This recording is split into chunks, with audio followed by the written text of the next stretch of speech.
woman dead on the pavement. Another one screaming like her insides have been ripped out and thrown on the concrete. Men with badges standing around like there's nothing to see here. People online start talking immediately.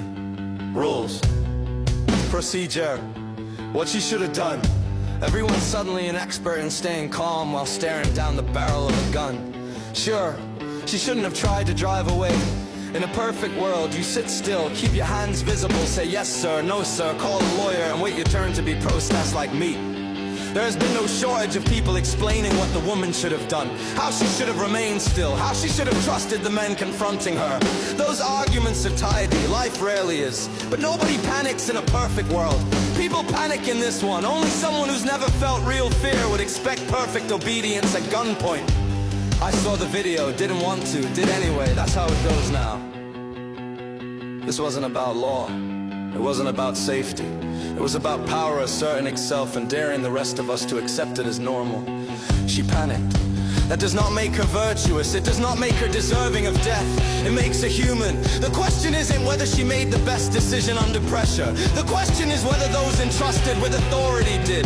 There was space, there was time, there were alternatives. But none of that erases the image of a partner grieving over a life ended too soon. None of it answers the quiet question that lingers afterward. Could restraint have saved a life? The officer did not act out of confusion. He acted out of certainty. He was not scanning the scene. He was not de-escalating. He was locking in. He was looking her dead in the eyes right before putting a hole between them. That's not fear, that's authority saying, you don't get to defy me. And in America, defying authority is apparently more dangerous than killing someone. Then comes the doctor. A doctor tries to help. One of those people who still think saving a life is the priority. Turned away, denied. What kind of society are we becoming if obedience is valued more highly than restraint? Law is not order if it abandons humanity. Power is not strength if it cannot tolerate fear when compassion was subordinated to procedure. The situation revealed its true character. Systems do not prove themselves by their rules, but by how they bend them when life hangs in the balance. If you accept a world where panic is punished with death, then no one is truly safe. Only temporarily compliant.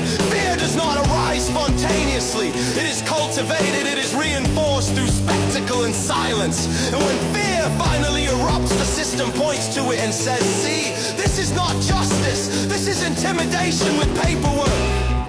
Now officials speak, borders are drawn, the tension shifts, but grief does not shift.